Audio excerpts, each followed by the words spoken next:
तो आप सभी का फिर से एक बार हर घर पाठशाला में बहुत बहुत स्वागत। और मैं Puneet Prabhakar Sharma, lecturer biology, government senior secondary school लांगना।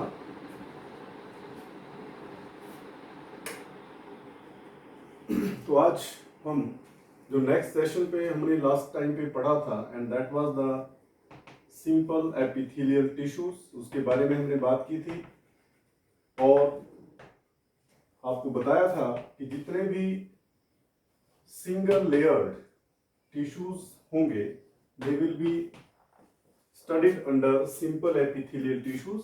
लेकिन उसी में ही हमारे पास दूसरे जो होते हैं that is called as compound epithelial tissues. और ये जो कंपाउंड एपिथेलियल टिश्यूज होते हैं they are considered as multi layered. इसका मतलब एक लेयर के ऊपर दूसरी लेयर प्रेजेंट होगी। जनरली हमारे पास तीन तरह के ये टिश्यूज होंगे।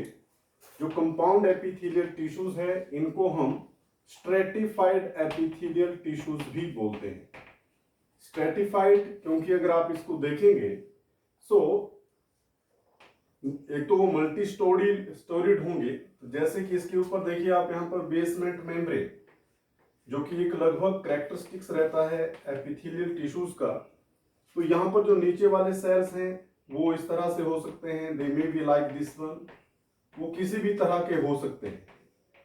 तो एक स्टोरी ये है, दूसरी स्टोरी ये है, तीसरी स्टोरी ऑफ सेल्स इस तरह से आपको दिखेगी लाइक दिस वन, हो सकता है फोर्थ इज देयर।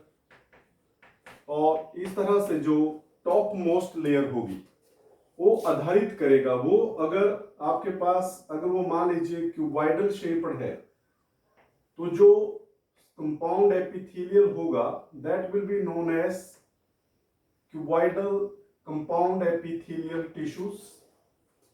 अगर यही चीज अगर आप यहां पर देखेंगे कि ये हमारे पास बेसमेंट मेम्ब्रेन है और इस बेसमेंट मेम्ब्रेन के ऊपर बहुत सारे सेल जो है वो अरेंज्ड हैं like this one, they are arranged like this one. और इनके ऊपर जो सेल्स हैं they are suppose squamous type. अगर वो स्क्वेमस टाइप हैं तो उसको बोल देंगे हम squamous compound epithelial tissues. Squamous compound epithelial tissues, इसको बोलेंगे हम क्यूबॉइडल कंपाउंड एपिथेलियल टिश्यूज। अगर यही स्ट्रक्चर इस तरह से आपके पास होगा, यहाँ पर बेसमेंट मेम्ब्रेन है और उस बेसमेंट मेम्ब्रेन में बहुत सारे सेल्स डिफरेंट तरह के हैं, वी डोंट नो एक्चुअली कि किस तरह से भी हो सकते हैं।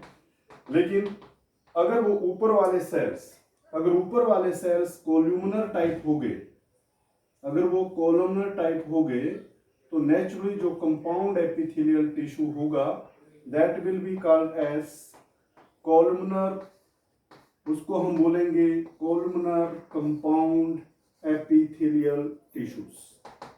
तो बात समझ में आ गई होगी आपको कि कंपाउंड एपिथेलियल टिश्यूज कौन होंगे। नंबर वन कि उनके बेसमेंट मेम्ब्रेन तो प्रेजेंट है लेकिन उनके ऊपर स्टोरी बनेगी, that's why strata will be there. तो स्ट्रेटिफाइड कंपाउंड को ही हम नाम देते हैं। ये तीन तरह के होंगे, दैट विल बी डिपेंड्स। जब भी आपने इसका नोमेनक्लेचर करना है तो you have to see the top layer.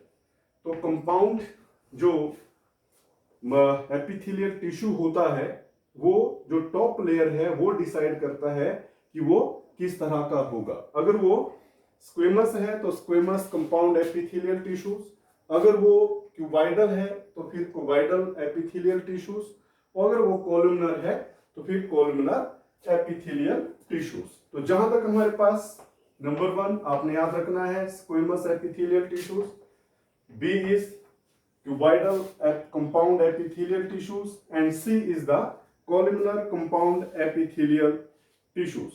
तो यहां पर और एक और बात हम देखेंगे यहां पर कि जो स्क्वेमस टाइप होता है, स्क्वेमस के ऊपर अगर स्क्वेमस के ऊपर केराटिन मटेरियल प्रेजेंट होगा तो उसको बोलेंगे हम केराटिनाइज्ड, अगर नहीं होगा तो उसको बोलेंगे हम नॉन केराटिनाइज्ड। ठीक है, तो यहां पर हमारे पास जो स्ट्रेटिफाइड स्क्वेमस एपिथेलियल टिश्यू है it is again of two types, ये फिर दो तरह का होगा। ठीक है। एक अगर केराटिन प्रेजेंट है, केराटिन एक प्रोटीन होता है, क्रिएटिन इज द प्रोटीन जो लगभग डेड टिश्यू बनाता है।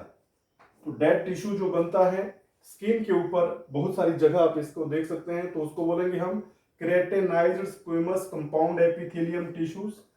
उसका नाम होगा यहाँ पर, ये यहाँ पर लिख देते हैं, one is keratinized, that is the squamous epithelial tissue, keratinized squamous compound epithelial tissues. ठीक है जी। यहाँ पर एक इसका कैरेक्टर होगा कि ये डेड लेयर होगी। ठीक है। और ज्यादातर जैसा कि हमें पता होना चाहिए कि जो कंपाउंड माइक्रोस्कोप है it is mostly for protection. इसका ना तो काम किसी एब्जॉर्प्शंस में होता है, ना तो सिक्रेशंस में होता है, ना तो सेंसरी होता है। इसका मेजर काम अगर आपसे पूछा जाएगा तो कंपाउंड एपिथेलियल का जो सबसे महत्वपूर्ण काम होता है वो है कि वो प्रोटेक्शन देता है। जैसे कि आप कहीं पर चल रहे हैं, आप गिर जाते हैं, आपके स्किन पर चोट आती है, लेकिन थोड़ा सा मैकेनिकल इंजरी होती है, ज्यादा वो नहीं होती है। तो अंदर के जो टिश्यू हैं उनको बचाने का काम करता है केराटिनाइज्ड स्क्विमस एपिथेलियम टिश्यूज, जो कि प्रेजेंट होगा, जैसे कि हम नाम देते हैं स्किन, जहां से उठी हुई स्किन होती है, that is called as stratum corneum, इसलिए हम उसको कॉर्निफाइड भी बोलते हैं। It is also called as cornified skin जहां पर होगी। ठीक है। That is actually keratinized squamous. तो केराटिन जो है प्रोटीन प्रेजेंट होगा। दूसरा जो स्क्विमस एपिथेलियल होगा दैट इज नॉन केराटिनाइज्ड, जो बहुत ज्यादा होता है, जो हमारे बॉडी में बहुत ज्यादा जगह पर प्रेजेंट होगा। Non keratinised compound epithelial tissues, so where it will be present, so it will be present mostly around our mouth, जो हमारा बक्कल कैविटी है, फेरिंक्स है, उन जैसी जगह पर वो मौजूद होगा। तो non keratinised will be present in the vocal cord.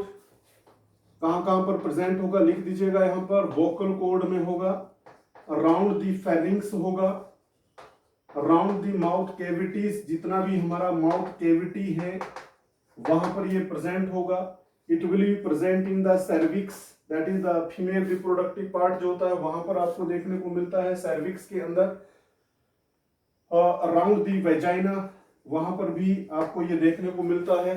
ठीक है। And that is in the pharynx, vocal cord, even in the tongue, tongue के अंदर भी आपको ये नॉन केराटिनाइज्ड मिलता है। तो हमारे पास स्क्वेमस एपिथेलियम जो कनेक्टिव टिश्यू है वो क्यों स्क्वेमस है, क्योंकि उसका टॉप लेयर कैसा है, स्क्वेमस है। ठीक है जी।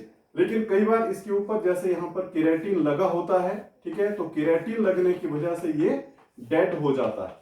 तो इस तरह से जो केराटिन हो गया तो केराटिनाइज्ड हम उसको कहेंगे। तो दो तरह का स्क्वेमस कंपाउंड एपिथेलियल टिश्यू होता है। जिसके पास केराटिन है उसको नाम दिया हमने keratinised squamous compound epithelial tissue, जिसको कॉर्निफाइड स्किन भी हमने नाम दिया। स्ट्रेटम कॉर्नियम जो ऊपर का पोर्शन होता है हमारे, ठीक है, वहां पर ये प्रेजेंट होता है, जैसे पैरों के नीचे। ठीक है। वहां पर या कोई हमारी जो स्किन है वो डेड हो जाती है, जैसे यहाँ पर। तो अल्टीमेटली जो नॉन केराटिनाइज्ड है, जैसे कि वोकल कॉर्ड में है, फेरिंक्स में है, तो उस जगह पर ये प्रेजेंट होगा। तो उसके बाद हमारे पास नेक्स्ट जो आता है, नेक्स्ट आता है हमारे पास एग्जाम्पल, आपको ये याद रखना पड़ेंगे। Next one is the cuboidal. Cuboidal का जो एग्जाम्पल रहता है that is female urethra and conjunctiva. जो हमारा फीमेल यूरिथ्रा है उसके अंदर आपको देखने को मिलता है क्यूबाइडल कंपाउंड एपिथेलियल टिश्यूज। और जो हमारा आईज के चारों तरफ जो कंजक्टिवा होता है, कंजक्टिवा के अंदर भी आपको देखने को मिलता है क्यूबाइडल कंपाउंड एपिथेलियल टिश्यूज। उसके बाद आता है हमारे पास stratified columnar epithelium. It is found in ducts of parotid. जो पैरोटिड ग्लैंड्स होती हैं उनकी डक्ट्स में आपको मिलेगा, ducts of parotid glands, parotid glands, and it is also found around the mammary glands, around the mammary glands. तो ये हमारे पास होता है तीन तरह का। एक हो गया हमारे पास स्क्वेमस कंपाउंड या स्ट्रेटिफाइड स्क्वेमस, सिंपल सा नाम stratified squamous, stratified cuboidal, stratified columnar. अगर आपने कंपाउंड एपिथेलियल टिश्यू नहीं कहना है तो you can say like this कि यहाँ पर stratified squamous, stratified cuboidal, stratified columnar. जहां तक हम स्क्वेमस की बात करते हैं तो इसके ऊपर केराटिन की प्रेजेंस कई बार हो जाती है। जो हॉर्नी लेयर होती है उसके ऊपर कई बार देखने को मिलती है, तो उसको बोलते हैं हम केराटिनाइज्ड स्क्वेमस, और वो डेड लेयर बनाती है, और that is for example found in the upper layer of skin. कई स्किन में स्ट्रेटम कोर्नियम जहां पर बनता है। नॉन केराटिनाइज्ड जहां पर around the vocal cord, pharynx, mouth cavity, cervix, vagina और टंग। तो ये एग्जांपल्स आपने याद रखने हैं। So that is all about the compound. और उसके बाद ये एक और हमारे पास जो कंपाउंड एपिथेलियम है, अगर इन तीनों को हम मिला दें तो इसको बोलते हैं हम स्ट्रेटिफाइड। तो जनरली हम इनको ऐसे भी डिवाइड कर सकते हैं कि हमारे पास एक होगी स्ट्रेटिफाइड और दूसरी को कहते हैं हम ट्रांजिशनल। इसको कहते हैं हम ट्रांजिशनल। ट्रांजिशनल जो है बेसिकली अगर हम बात करें तो कंपाउंड एपिथेलियल को हम दो टाइप्स में डिवाइड कर सकते हैं।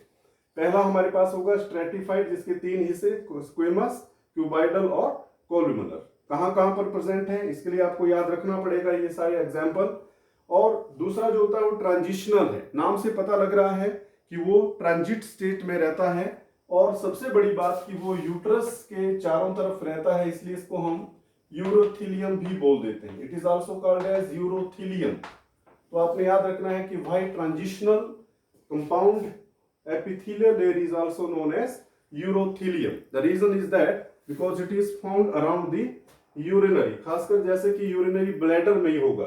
तो स्ट्रेटिफाइड को मैं हटा रहा हूं। मैंने बताया आपको, एक हो गया हमारे पास स्क्वेमस, केराटिनाइज्ड, नॉन केराटिनाइज्ड। एक हो गया हमारे पास स्ट्रेटिफाइड क्यूबाइडल, जिसमें टॉप लेयर पर आपने देखना है क्यूबाइड शेप के हमारे पास लगे हुए हैं।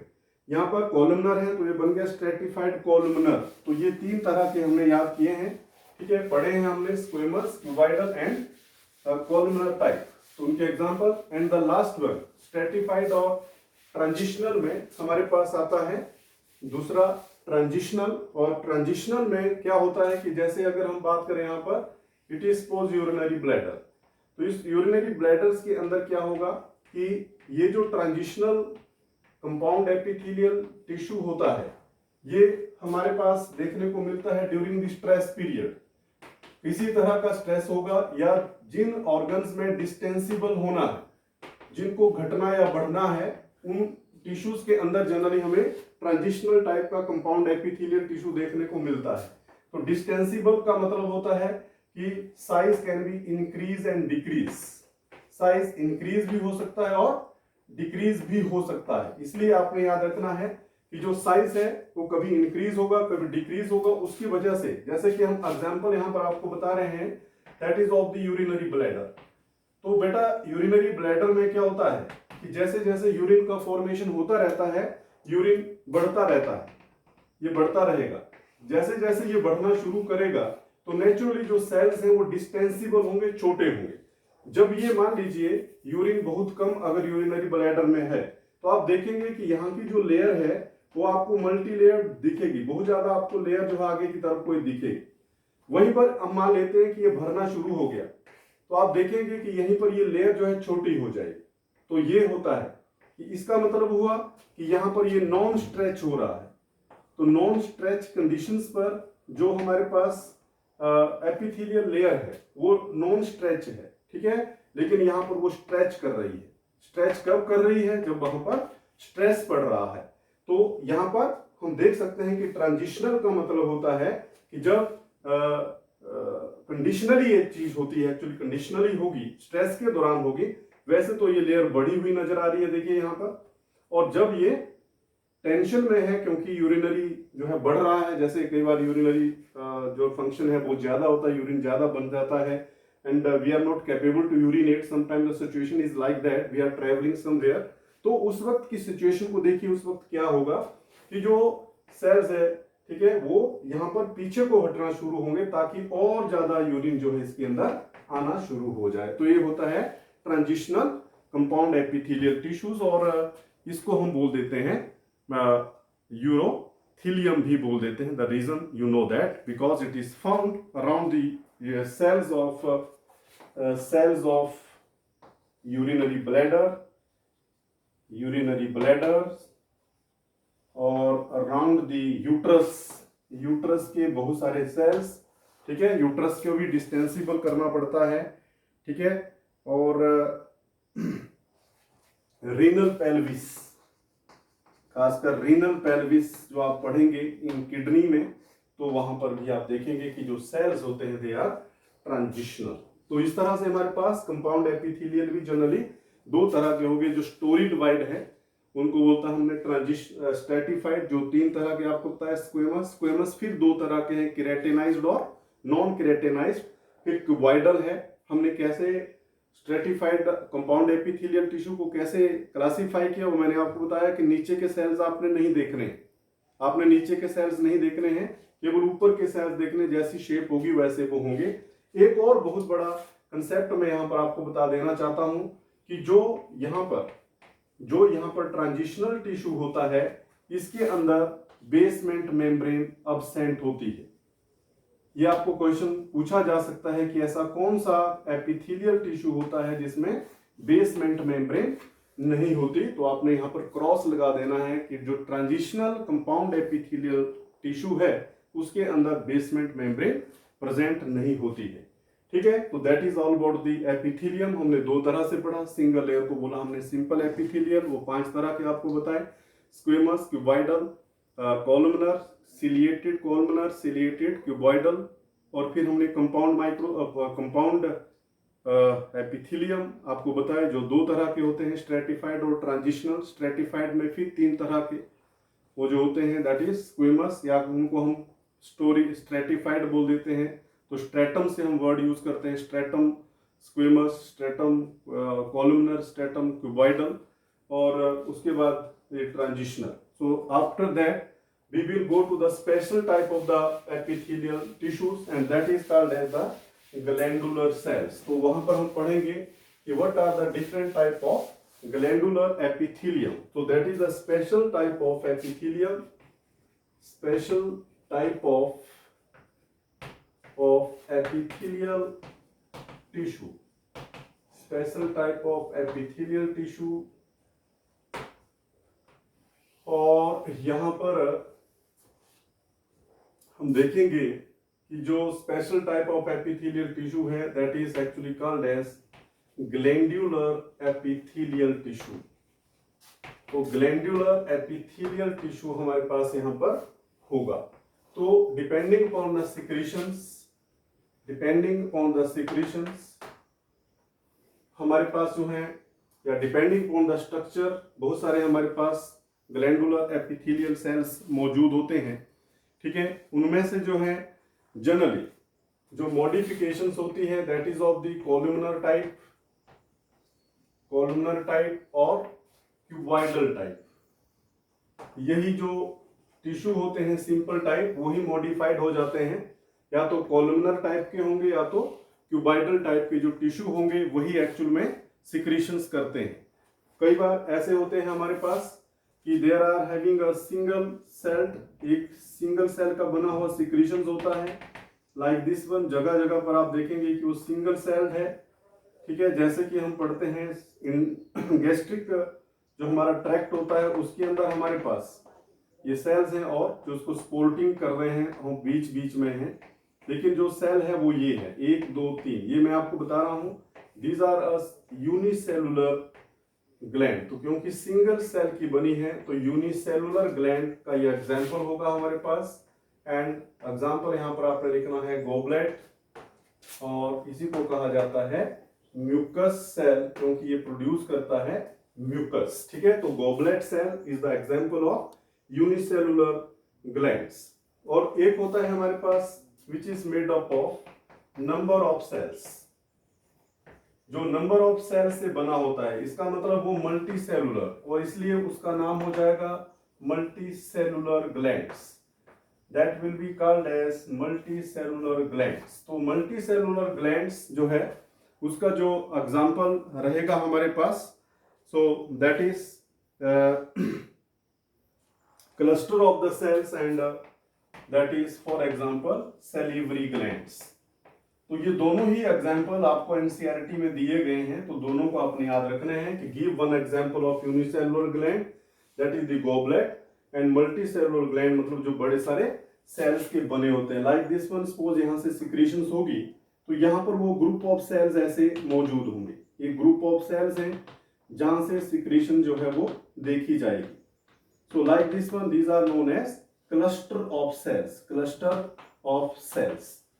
तो इसलिए वो मल्टी सेलुलर ग्लैंड का एग्जाम्पल होगा। तो that is the example of multi cellular glands. ठीक है, तो यहां पर आपने इनको देख लेना है। तो यूनिसेलुलर का example goblet cells of alimentary canal, क्योंकि वो म्यूकस प्रोड्यूस करता है इसलिए इसको हम म्यूकस ग्लैंड भी बोलते हैं। Multi cellular cluster of cells salivary glands का एग्जाम्पल है। दूसरा हमारे पास आता है on the basis of pouring and secretions. तो यहां पर हम देखेंगे उसको, यूनिसेलुलर हो गया on the basis of number of cells. अगर एक है तो यूनिसेलुलर ग्लैंड, बहुत सारे हैं तो मल्टी सेलुलर ग्लैंड। और अब हमारे पास आ रहा है नेक्स्ट वन कि वो कैसा है, कि डक्टलेस है या डक्ट वाला है, डक्टलेस है या डक्ट वाला है। अगर वो डक्ट वाला है, डक्टलेस वाला है, तो इसको आपको याद रखना है, आगे काम आएगा आपके ये। उसको बोलते हैं हम एंडोक्राइन ग्लैंड्स। जितने भी हॉर्मोन्स हैं मैक्सिमम हम देखते हैं दे आर एंडोक्राइन ग्लैंड्स, लेकिन जिनमें डक्ट्स होता है they are called as exocrine glands और एक्सोक्राइन ग्लैंड्स। तो हमारे पास दो तरह के होंगे। डक्ट्स का मतलब है जैसे कि सपोज ये सलीवरी ग्लैंड्स है, तो यहां से है जो आएगा कहीं पर काम करने के लिए, जो सिक्रीशंस आएगी वो डक्ट के सहारे यहाँ पर निकलेगी। जो यहाँ पर है वहां पर ये सेल्स होते हैं और वो अपनी सिक्रेशन जो है ब्लड के जरिए पूरी बॉडी में भेजते हैं। तो जब ब्लड के जरिए वो अपनी सिक्रेशंस को भेजेंगे तो उनको बोलेंगे हम एंडोक्राइन ग्लैंड्स, और जो डक्ट से भेजेंगे they will be called as exocrine gland. तो इस तरह से हमारे पास ये दो होते हैं। एक on the basis of secretions के आधार पर एक और हमारे पास एक और डिवीजन हमारे पास होता है कि कुछ सेल्स कैसे होंगे। देखिए इस तरह से बना लीजिएगा, ये मान लीजिए कोई सेल है, ग्रुप ऑफ सेल्स है या सिंगल सेल है, हम उसकी बात नहीं कर रहे। ठीक है, हमारे पास ये इस तरह से सेल्स हैं। अब ये क्या करता है, अपनी सिक्रीशन जो है बाहर भेज देता है through a duct, through a duct अपनी सिक्रीशंस भेजेगा। ठीक है, but cell will not deformed, cells will not deformed, मतलब वो अपने आप को सुरक्षित रखेगा। सिक्रीशंस के लिए वो अपने आप को मतलब तोड़ेगा नहीं या अपने आप को परेशान नहीं करेगा। आप इस तरह से समझ लीजिए कि अपनी जो सिक्रीशंस है वो डक्ट से बाहर दे देता है। ठीक है, तो उसको जो होते हैं they are known as the merocrine. Merocrine मतलब नो लॉस टू सेल और पार्ट्स, ना तो सेल ना तो किसी पार्ट को कोई लॉस होगा। It is called as merocrine glands. So they are known as merocrine glands, merocrine glands। तो merocrine gland का जो एग्जाम्पल है वो है intestinal gland, sweat glands. Example आपने लिखने हैं यहाँ पर, इंटेस्टाइनल ग्लैंड, स्वेट ग्लैंड। सारे नहीं होते बट यहाँ पर हम एक्सेप्शनल देखेंगे, सारे नहीं होते हैं स्वेट ग्लैंड्स। कहीं पर जैसे आर्मपिट्स के जो ग्लैंड्स होंगे they are not merocrine gland. ठीक है, इंटेस्टिनल ग्लैंड्स, स्वेट ग्लैंड्स। ठीक है, उसके बाद पैंक्रियास, उसके बाद पैंक्रियास। ठीक है, उसके बाद पैंक्रियास। तो यहां ऊपर वाले हम पढ़ेंगे, फिर इसको हटा देते हैं। तो एक हो गया मीरोक्राइन यहां पर नीचे। दूसरा आपने पढ़ना है that is called as the apocrine gland, apocrine gland. नाम से पता लगा है एपिकल पोर्शन जो होगा उसका, जैसे ये सेल है यहां पर सिक्रीशन होगी तो आगे से जो पिंच ऑफ होगा, जो एपिकल पोर्शंस है दैट विल गेट डिटैच्ड, ये यहां से छूट जाएगा। So there is a loss to apical portion, apical portion which carried secretion, तो जो एपिकल पोर्शन है तो इसलिए उसका नाम पड़ गया एपोक्राइन ग्लैंड्स। तो एपोक्राइन में क्या होगा, जो सिक्रीशंस है दैट विल बी प्रोड्यूस्ड, और जो एपिकल पार्ट है वो वहां से छूटेगा और उसी के अंदर वो सिक्रीशन जो है वो होगी। एग्जांपल यहां पर रहेंगे मेमोरी ग्लैंड्स और स्वेट ग्लैंड्स जो हैं खासकर जो आर्मपिट वाले हैं, आर्मपिट्स में या ग्रोइंग रीजन में है वो सभी, या पेल्विक रीजन में है, वो वाले स्वेट ग्लैंड जो हैं वो कैसे होते हैं, एपोक्राइन होते हैं। The third one is known as merocrine, apocrine, and another one is known as holocrine। नाम से पता लग रहा है इसका भी, होलोक्राइन मतलब होलो मतलब पूरे, जो पूरा सेल होगा, जैसे ये सेल है, इसकी जो सिक्रीशन जब हो जाएगी तो होल सेल विल बर्स्ट और लॉस्ट, पूरा सेल लॉस्ट हो जाएगा या बर्स्ट हो जाएगा और अपनी सिक्रीशंस जो है दे देता है। ठीक है, एग्जांपल रहेगा यहां पर sebaceous gland,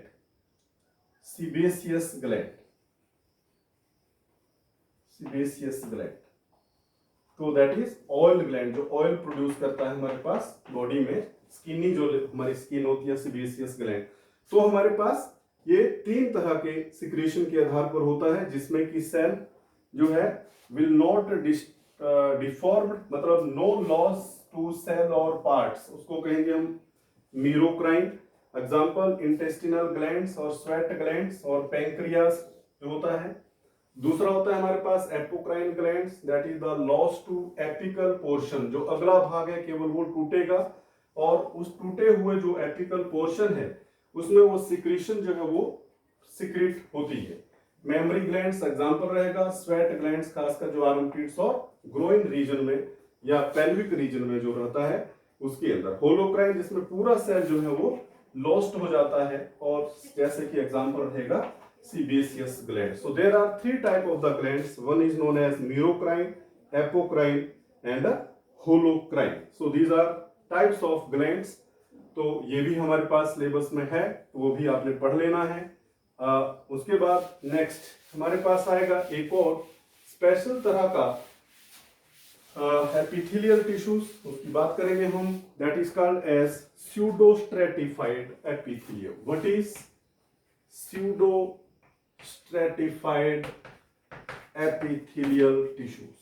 What is pseudostratified epithelial tissue? और इसमें आपने याद रखना है कि it is not multi-layered। pseudo mean झूठा, false, जो हमें false appearance दे रहा है, और they are columnar type of the cells। Basically ये columnar cells होते हैं। तो ये pseudostratified झूठा आपको लगेगा, जैसे कि ये बेसमेंट मेम्ब्रेन है तो यहां पर ऐसे सेल्स columnar शेप्स के आपको मिलेंगे, थोड़े बहुत डिस्टेंस रहेगा बीच बीच में, ठीक है, और कुछ सेल जो है आपको वो छोटे छोटे दिखेंगे, मतलब उनका जो साइज है वो छोटा रह जाता है, ठीक है। तो ऐसे ही इसके पीछे जो है आपको और कॉलमनर सेल्स ऐसे आपको दिखेंगे। These are actually single layered, basically they are a single layered, लेकिन कुछ छोटे रह जाते हैं कुछ बड़े रह जाते हैं ये, बट अपीयरेंस कैसे आती है, जैसे 2 स्टोरी हो। देखिए एक ये हो गया हमारे पास और दूसरी ये होगी, तो हमें क्या लगता है ये भी स्टोरी, मतलब ये भी स्ट्रेटिफाइड टाइप है, लेकिन ये नहीं होता है, इसलिए इसको हम स्यूडोस्ट्रेटिफाइड एपिथेलियल बोल देते हैं। स्यूडोस्ट्रेटिफाइड एपिथेलियल भी 2 तरह के होते हैं, एक के अंदर सिंपल होगा, ठीक है, जैसे कि हम उसको बोलेंगे columnar type pseudostratified non ciliated होगा, उसमें सिलिया नहीं होंगे। तो one type is that pseudostratified non ciliated type. Columnar होगा urethra of male, for example urethra of male, तो उसके अंदर आप देखेंगे इसको। दूसरा जो होता है that is B type, that is नाम से मालूम हो रहा है कि अगर एक नॉन सिलिएटेड है तो दूसरा कैसा होगा, सिलिएटेड होगा। तो स्यूडोस्ट्रेटिफाइड सिलिएटेड कॉलमनर साथ में जोड़ सकते हैं आप, कॉलमनर टाइप, और ये बहुत ज्यादा होता है हमारी बॉडी में, ठीक है। फॉर एग्जांपल आप यहां पर लिखेंगे, so there are so many types of trachea, bronchi, trachea के अंदर, ब्रोंकाई के अंदर, एपिडाइडिमिस के अंदर, epididymis that is the female male reproductive part जो होता है, ठीक है, उसके अंदर आपको देखने को मिलता है। उसके बाद वासा डेफरेंस उसके अंदर, तो that is all about this, ठीक है। तो ये हमने पढ़ा अबाउट द स्यूडोस्ट्रेटिफाइड एपिथेलियम क्या होता है। तो that is appear to be a compound but it is a simple type of epithelial tissues, ठीक है जी। तो ये आपने पढ़ लेना है, ठीक है। इसके अंदर भी बेसमेंट मेम्ब्रेन बना लेना है। तो that is called as pseudostratified epithelial tissues. चलिए, that's all about the compound epithelial tissues and glandular epithelial tissues. Now the questions आपने कर लेने हैं सारे के सारे, ठीक है। What is the difference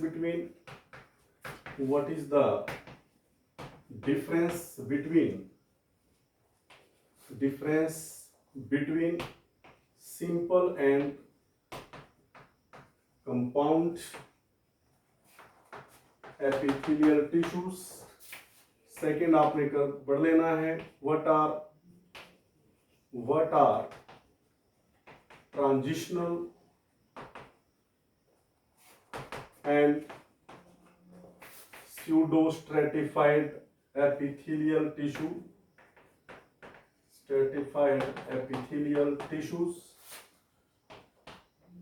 on the basis of upper layer, classify the types of compound epithelial tissues, or fourth one, on the basis of secretion, classify types of glands, or fifth one, give examples of unicellular and multicellular glands। ये आपके questions रहेंगे। I hope आप ये सभी वैसे आगे होंगे, आप इनको करेंगे और अपनी नोटबुक में जरूर लिखेंगे। I hope this one is understood to all, आपको हुआ होगा, ठीक है। तो that's all for the day.